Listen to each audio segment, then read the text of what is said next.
నామానికి వందనాలండి. పాస్టర్ గారికి, పాస్టర్ గారికి నా వందనాలండి. ఈ అవకాశం ఇచ్చినందుకు మీకు నా వందనాలు.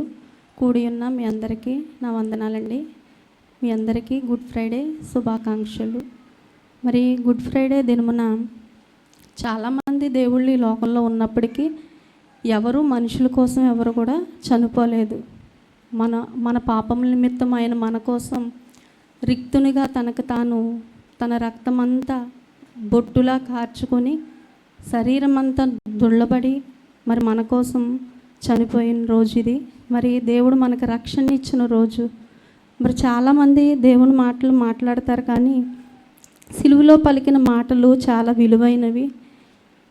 ఒక మనిషి చనిపోయినప్పుడు మాట్లాడిన మాటలు చాలామంది పాటిస్తారు, కానీ ఈ దేవుడు పలికిన మాటలు అనేక మంది హృదయాలను మార్చినట్లుగా, వారి బ్రతుకులను మార్చినట్లుగా, అనేకులు రక్షింపబడి రక్షణ మార్గంలోనికి వచ్చినట్లుగా పలికిన మాటలు ఇవి మనకు ఎంతో ఆధ్యాత్మిక జీవితానికి మనల్ని ఎంతో బలపరిచే మాటలు.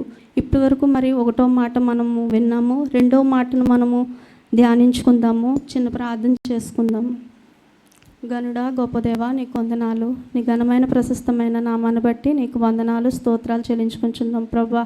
అయ్యా, ఇప్పటి వరకు దేవా నీ సన్నిధిలో నిన్ను స్తుతించాము. నువ్వు చేసిన గొప్ప త్యాగాన్ని బట్టి దేవా నిన్ను స్తుతించుచూ వచ్చామయ్యా. మొదటి మాటలో దేవా క్షమాపణ ఉందని అయినా సహోదరి ద్వారా మాతో మాట్లాడి మమ్మల్ని బలపరిచారు, అందుని బట్టి నీకు వందనాలు అయ్యా. రెండో మాటని అయ్యా మేము ధ్యానించుండగా నీ పరిశుద్ధాత్మ శక్తి చేత నన్ను నడిపించి పెట్టమని, కృప చూపించి పెట్టమని మా ముందున్న సమయాన్ని మీకు అప్పచెప్పుకుంటూ నాతో ఉండి నాయన నీ పరిశుద్ధాత్మ నడిపింపు చేత నన్ను బలపరిచి మన సహాయము దయచేయమని యేసునామం అడిగి వేడుకొని ప్రార్థించి పొందుకుంటున్నాం మా ప్రియ పరలోకపు తండ్రి, ఆమేన్. రెండో మాటగా మనం చూద్దామండి. లూకా సువార్త 23వ అధ్యాయము 43వ వచనం చదువుకుందాం.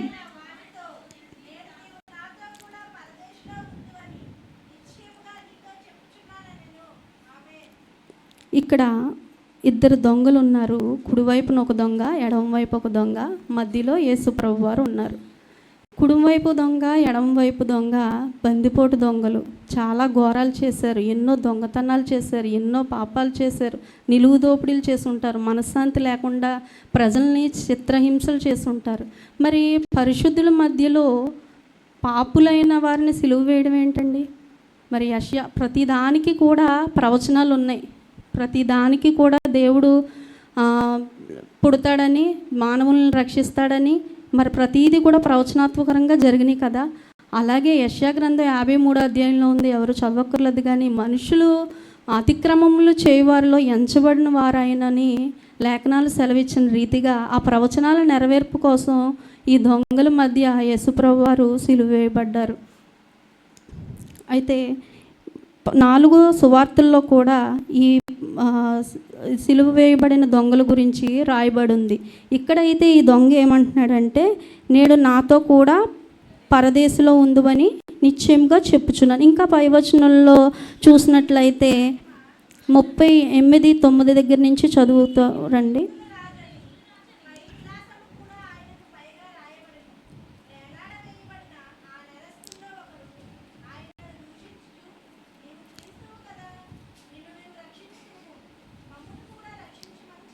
చాలండి. ఇక్కడ వేలాడబడిన ఆ నేరస్తుల్లో ఒకడు ఆయన దూషించుచు, నువ్వు క్రీస్తువు కదా, నిన్ను నీవు రక్షించుకొనుము, మమ్ము కూడా రక్షించమని చెప్తున్నాడు. అయితే ఇక్కడ ఈ ఒక్క దొంగే దూషిస్తున్నాడా, లేదంటే ఇద్దరు దొంగలు కూడా దూషిస్తున్నారో ఒకసారి చూద్దాము. మత్తయి సువార్త 27వ అధ్యాయము 44వ వచనం ఒకసారి తీసి చదవండి.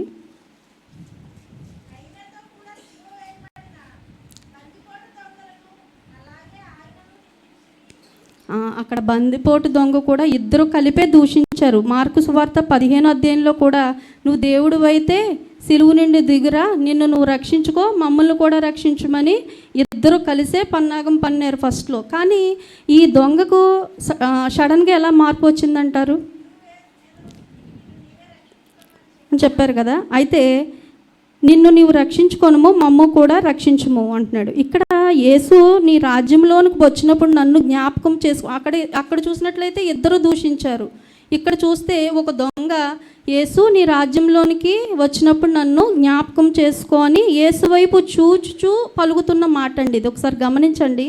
యేసు వైపు చూచి అంటే అప్పటి వరకు సిలువ వేయబడిన యేసు ఆ ముందు రోజు సాయంత్రం చెరసాలలో మొత్తం గొల్గొతా కొండంతా కూడా తిప్పుతా అటు ఇటు తీర్పులు న్యాయాలు శతాధిపతుల దగ్గర, పిలాతు దగ్గర, హేరోదు రాజు దగ్గర అక్కడికి ఇక్కడికి తిప్పుతానే ఉన్నారు. ఆ ఉదయం కూడా ప్రభువారితో కలిసి ఉన్నారు, చూచారు. అయితే ఈయనలో దేవునిలో ఉన్న యొక్క క్షమాగుణాన్ని ఆయన చూచాడండి. ఆయనలో ఉన్న మంచితనముని ఆయన చూచాడు. ఆయన అక్కడ పిలాతు గారు అంటాడు, ఇక్కడ పై వచనంలో చూసినట్లయితే ఇతడు యూదుల రాజని పై విలాసనమును కూడా పైగా రాయబడి ఆయన యూదుల రాజని గ్రహించాడు, రక్షకుడని గ్రహించాడు. అదంతా చూసి ఆయన విశ్వసించాడు. ఈలోపు ఈ మాటను కూడా ఆయన విన్నాడు. తండ్రి, వీరేమి చేయుచున్నారో వీరెరుగురు గనక వీరిని క్షమించండి అన్న మాట కూడా ఆయన హృదయంలోకి తాకింది. అందువల్లనే యేసును చూచి ఈయన క్షమించే దేవుడని, నా పాపాలను క్షమించే దేవుడు, నా దొంగతనం ఎంత భయంకరమైన దొంగతనం చేసినా దేవుడు క్షమించే దేవుడైన ఆయన విశ్వసించి, యేసు నీ రాజ్యంలో నన్ను కూడా జ్ఞాపకం చేసుకో, రాజ్యం ఉందనైనా గ్రహించాడండి.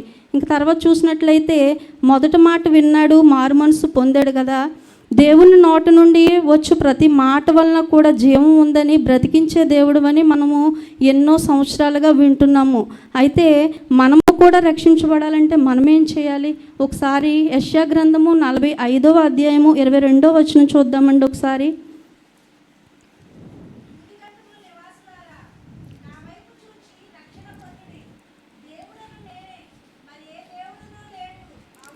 భూదిగంత నివాసులారా, నా వైపు చూచి రక్షణ పొందండి. రక్షణ పొందాలంటే ఈ లోకంలో చాలామంది పుణ్యకారాలు చేస్తేనో, లేదంటే తీర్థయాత్రలకు వెళ్తేనో, ఆ గుడికి వెళ్తేనో, ఇక్కడికి వెళ్తేనో, అక్కడికి వెళ్తేనో మనశ్శాంతి వస్తుందని, రక్షణ వస్తుందని వారి ధనాన్ని, వారి సమయాన్ని, వారి డబ్బును మొత్తం వారి జీవితాన్నే త్యాగాలు చేసి నిద్రాహారాలు లేకుండా కాలినడకల చేత ఎంతోమంది ఎన్నో రీతులుగా ప్రయాసలు పడుతూ ఉంటున్నారు. కానీ దానివల్ల ఏమీ ఉపయోగం లేదండి, అంత వ్యర్థమే. వాటిని చూసినప్పుడు నాకు చాలా ఆశ్చర్యం వేస్తుంది. జీవం లేని దేవుళ్ళ వాళ్ళు తెలుసుకుంటున్నారు. కానీ ఇక్కడ దొంగ ఎంతో ఘోరమైన పాపాలని చేసినప్పటికీ దేవుడు నిత్య రాజ్యంలోనికి చేర్చే దేవుడు అని ఆయన గ్రహించి రక్షణ కొరకు ఆయన నీ రాజ్యంలో నన్ను కూడా జ్ఞాపకం చేసుకోమని చెప్తున్నాడు. తన యొక్క తప్పుదాలను ఆయన ఒప్పుకుంటున్నాడు. సామెతల గ్రంథము 28వ అధ్యాయము 13వ వచనంలో చూసినట్లయితే ఒక మాట ఉంటుంది, ఒకసారి చదవండి. 13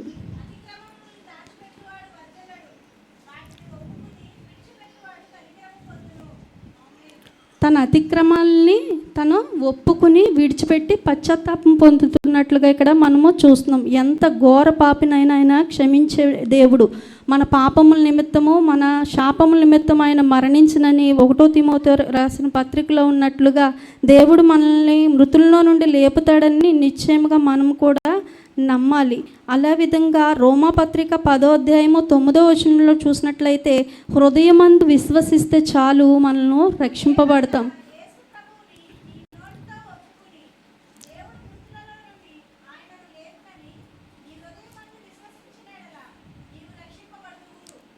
హృదయమందు విశ్వసిస్తే మనము రక్షింపబడతాము. దొంగ కూడా తన హృదయమందు చూచి యేసును చూచి ఆయన రక్షించే దేవుడు అని ఆయన విశ్వసించి రక్షింపబడినట్లుగా, ఆయన రాజ్యంలో చేర్చబడినట్లుగా మనము చూస్తాము.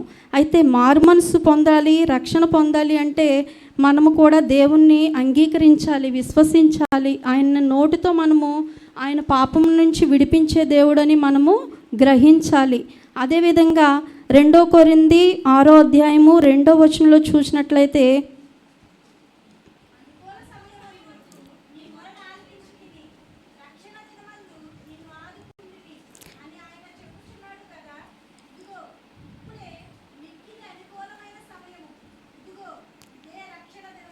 ఇదే మిక్కిలి అనుకూల సమయము, ఇదే రక్షణ దినము. సమయము కొంచెమే ఉంది, కాలం సమీపంగా ఉంది. అంతటా అందరూ మారు మనసు పొందాలని లేఖనాలు సెలవిస్తున్నాయి, సేవకులు బోధిస్తున్నారు. ఎన్నో సంవత్సరములుగా మనము వస్తున్నాము. దొంగ ఒక్క రోజే ఆయనతో యేసుప్రభు వారితో ఉన్నారు. మనమైతే ఎన్నో సంవత్సరాలుగా దేవుని సన్నిధిలో నడుస్తున్నాము. మన బ్రతుకులు ఎలా ఉన్నాయి, మనం దేవునిలో ఎలా నడుస్తున్నాము, రక్షణ మార్గంలో ఉన్నామా, మన బిడ్డలను మనం ఎలా పెంచుతున్నాము. అది మరి రాత్రికాల సమయంలో సేవకులు మాట్లాడారు యవ్వన బిడ్డల గురించి. మరి ఒక ప్రత్యేకమైన తలాంతని, భారాన్ని సేవకులు ఇద్దరు కూడా కలిగి ఉన్నారు. నిజంగా ఈ బిడ్డలందరూ మారుమనసు పొంది రక్షణ పొందితే అసలు మనం బయట ఆత్మలన్నీ రక్షింపబడించాల్సినంత శ్రమ పడవలసిన అవసరం కూడా లేదు. చిన్న బిడ్డలప్పటి నుంచి నడుస్తున్నారు, ఎన్నో వాక్యాలు విన్నారు. మరి దేవుడు దేవాలయంలో మరి ఏసేపుకు కాదు, సారీ అండి, ఎవరికి పుట్టాడండి యేసుప్రభు వారు? మరియకు ఏసేపుకి పుట్టారు కదా. ఆయన ఏం పని చేసేవాడు? వడ్రవాని పని చేశాడు. వడ్రంగి పని అంటే ఏంటండి? తలుపులు అయ్యి చేసే పని. అలాంటి వ్యక్తికి పుట్టిన కుమారుడు అంత జ్ఞానాన్ని అక్కడ పరిసయ్యులు, శాస్త్రులు, లేదంటే ఆ ఊరు ప్రజలు వాళ్ళందరూ కూడా ఈయనకి ఎక్కడి నుంచి వచ్చింది ఇంత జ్ఞానమని ఆయన్ని అడిగేవారు. మరి ఆయన దేవుని పని మీద పంపబడ్డాడు. ఈ లోకంలో మీరు కూడా దేవుని చేతే మరి ఈ లోకంలోనికి పుట్టి ఉన్నారు. మీ పట్ల కూడా ఒక చిత్తము, ఒక ఉద్దేశము, ఒక ప్రణాళిక దేవుడు కలిగి ఉన్నాడు. మీరు కూడా బాల్యం నుండే దేవుణ్ణి ఎరిగి గ్రహించాలి, దేవుణ్ణి విశ్వసించాలి, రక్షణ మార్గంలోనికి పొందాలి, దేవునికి సాక్షులుగా నిలవబడాలి. మరి నా జీవితంలో కూడా రక్షణ కొరకు ఎంతో ప్రయాసపడ్డాను. మరి అనుకోని రీతిగా దేవుడు మరి ఎంతో కనిపెట్టిన నా రక్షణ కొరకైతే నా సేవకులు ఎంతగానో మరి హృదయంతో కలవరాన్ని పొందారు. మరి నేను కూడా పట్టు విదవకుండా నా రక్షణ కొరకు నేను ఎంతగానో ప్రభు సన్నిధిలో వేడుకున్నాను. ఆయన సమీపంగా ఉండగానే ఆయన వేడుకోండి అని వాక్యం సెలవిస్తుంది. ఆయన దగ్గర ఉన్నప్పుడే మనకు ఏ క్షణంలో ఏం జరుగుద్దో తెలియదు. 2022లో కరోనాలో మరి ఎంతోమంది రక్షణ లేకుండా చనిపోయారు. ఈ దొంగ అయితే రక్షణ ఎలా పొందుకున్నాడు? యేసు వైపు చూచి ఆయన రక్షించే దేవుడు అని తన పాపంలో ఒప్పుకొని ఒక దొంగ అంగీకరించాడు, ఇంకో దొంగ అంగీకరించలేదు. అంగీకరించిన దొంగ పరలోక రాజ్యం చేరాడు. ఎంతో ప్రయాసపడినా అట్టి భాగ్యము అక్కడ శిష్యులకు కానీ ఆ తల్లికి కానీ ఎవరికీ లేదు. ఆ భాగ్యము, అట్టి ధన్యత భాగ్యము కుడివైపు ఉన్న దొంగ పొందుకున్నాడు. మనం కూడా అటువంటి నిరీక్షణ కలిగి మనం కూడా భారంతో ప్రభు పనులు ముందుకు సాగుతూ ఆయన ఇచ్చే రక్షణ కొరకు కనిపెట్టుకుంటూ ముందుకు సాగుదాము. రక్షణ కొరకు ఎవరు నిర్లక్ష్యం చేయొద్దు. అనుకూల సమయం ఇదే, నేడే రక్షణ దినము కనుక అందరూ మారు మనసు పొంది ప్రభు ఒక రాజ్యం ఉందని, ఆ రాజ్యంలో మనం కూడా ఉంటామని విశ్వసించి ముందుకు నడుచునట్టుదాం. ప్రభు ఈ మాటలు దీవించునుగాక. ఆమేన్.